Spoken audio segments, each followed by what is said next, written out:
అందరికీ నమస్కారం అండి. ఎంబీఎఫ్ అనేది మీరు చూస్తున్నారు కదా, మిల్లెట్స్ మీద ప్రోగ్రామ్. అది ఫౌండర్ అయిన శ్రీనివాస్ గారికి కంగ్రాచులేషన్స్ అండి. నన్ను ఇవాళ ఇక్కడికి రావడానికి మెయిన్ రీజన్ ఏంటంటే మిల్లెట్ మదర్స్. బట్ యాక్చువల్లీ ముందుగా వీళ్ళు ఆల్రెడీ మిల్లెట్ మీద అవేర్నెస్ ప్రోగ్రామ్స్ ఇదివరకు చాలా చేశారు. అండ్ రకరకాల కిట్లు తయారు చేశారు పిల్లలకి కానివ్వండి, జాయింట్ పెయిన్స్ ఉన్న వాళ్ళకి, లేకపోతే బ్లడ్ ప్రెషర్, ఒబిసిటీ, ఇలా రకరకాలుగా ఉన్న వాళ్ళకి ఆల్రెడీ కిట్స్ తయారు చేశారు. ఆ కిట్లో ఆల్రెడీ దే విల్ హ్యావ్ అంటే బ్రేక్ఫాస్ట్ కావాల్సినవి, తర్వాత లంచ్, స్నాక్, డిన్నర్, ఇలా అన్నిటికీ కావాల్సిన ఒక కిట్ని తయారు చేస్తారు. అలాగే స్పెషల్గా anybody needs anything 1-on-1 consultation ద్వారా వాళ్ళకి ఉన్న స్పెసిఫిక్ నీడ్స్ బట్టి వాళ్ళకి కూడా తయారు చేసి ఈ ఒక కాంబినేషన్ సజెస్ట్ చేసి అలా చేస్తూ ఆల్రెడీ ఉన్నారు. ఇవన్నీ ఆల్రెడీ చేస్తూ ఇవాళ స్పెషల్గా మిల్లెట్ మదర్స్ అనే కార్యక్రమం తీసుకొచ్చారు.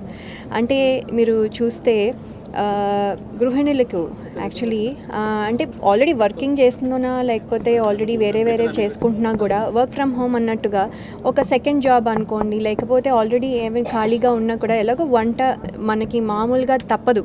ఎవ్రీడే మనం పొద్దున్న, మధ్యాహ్నం, సాయంత్రం తినాలి కాబట్టి మనకి వంట అనేది తప్పదు ఏ ఇంట్లో అయినా. సో వంట చేసుకుంటూ హెల్తీగా చేసుకోవడం నేర్పించి వాళ్ళకి ఆ హెల్తీ ఫుడ్ తయారు చేయడం అన్నీ నేర్పించి అన్నీ సప్లై చేసి వాళ్ళ దగ్గర నుంచి వర్క్ చేసుకొని మళ్ళీ అది తీసుకుని అది ఎవరికి అవసరమో వాళ్ళకి ఇవ్వడంతో పాటు అలాగే లేడీస్కి కూడా ఉపాధి హామీ, అంటే ఎర్నింగ్కి ఒక step, that is very important. అంటే ఒక టైం వేస్ట్ కూడా కాదు వాళ్ళకి, వాళ్ళలోగా వంట చేసుకోవాలి, వాళ్ళు నేర్చుకుంటారు. అండ్ అందరికీ హెల్ప్, అంటే మనము హెల్త్ రీజన్స్ వల్ల ఇది తినండి అనడమే కాకుండా ఒక విమెన్కి ఎర్నింగ్ రిసోర్స్ కూడా ఇవ్వడం అనేది ఇట్స్ గ్రేట్ థాట్ యాక్చువల్లీ. అది మనం బయట తినడము యాక్చువల్లీ అంటే బయట బాగుండదు అని నేను కన్ఫర్మ్గా చెప్పను, కానీ మన తప్పని పరిస్థితిలో తినాలి. కొన్నిసార్లు మనకి ఆయిల్, ఇలా ఒక్కొక్క పర్సన్కి ఒక్కొక్క ఇష్యూస్ ఉంటాయి. సో ఇవేమీ లేకుండా ఇంట్లో హోమ్ ఫుడ్ అనగానే మనకి డెఫినెట్గా ఆ టేస్ట్ కానీ అవన్నీ వేరేగా ఉంటుంది. సో హోమ్ ఫుడ్ అంత హెల్తీగా ఎలా చేయాలి, హైజీనిక్గా ఎలా చేయాలి, మనం పిక్చర్ చూస్తేనే అసలు చాలా ఇంప్రెసివ్గా ఉంది. అంటే మనము మంచిగా తినడంతో పాటు ఎర్నింగ్ ఎబిలిటీని కూడా ఇస్తున్నందుకు ఇది చాలా మంచి ప్రోగ్రామ్ అవుతుంది. అది హైదరాబాద్తోనే కాకుండా ఇంకా వేరే ఊర్లకు కూడా స్ప్రెడ్ అవ్వాలని నేను కోరుకుంటున్నాను. యాక్చువల్లీ యూఎస్లో కూడా మిల్లెట్స్ అంటే మనకి రకరకాలు ఉన్నాయి. ఓట్స్ అంటాము, మళ్ళీ ఏవో క్విన్వా అంటాము, ఇలా రకరకాలు ఉన్నాయి. అయినా కూడా అన్నిట్లోకి శ్రేష్టమైన మిల్లెట్స్ అని నేను తెలుసుకున్నాను. సో మిల్లెట్స్ తినంగానే మనకి యాక్చువల్లీ రీడింగ్ కూడా, మనకి ఎవరికైనా డయాబెటీస్ ఉంటే కూడా రీడింగ్ కూడా టక్మని తగ్గిపోతూ ఉంటుంది.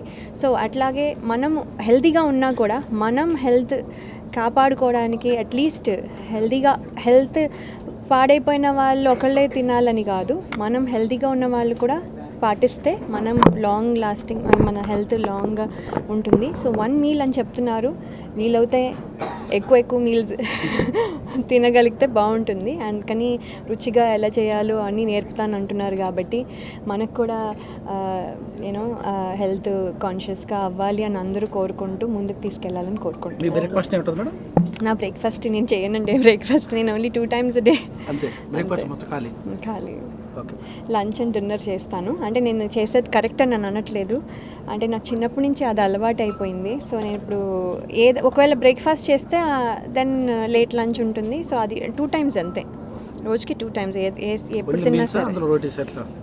అలా ఏం లేదని అన్నీ తినేస్తూ ఉంటాను, బికాజ్ 2 సార్లు కదా. సో తినేస్తున్నాను. ఇప్పుడు ప్రస్తుతానికి ప్రాబ్లం లేదు, కానీ ఇప్పటి నుంచి నేను కూడా కొంచెం కీన్వా యాడ్ చేసి, రైస్లోనే కీన్వా యాడ్ చేసి, రైస్లోనే ఓట్స్ యాడ్ చేసి, అంటే మొత్తం అదే తినడానికి కొన్నిసార్లు ఆ షిఫ్ట్ కూడా కష్టం. మనకి రైస్ అంటే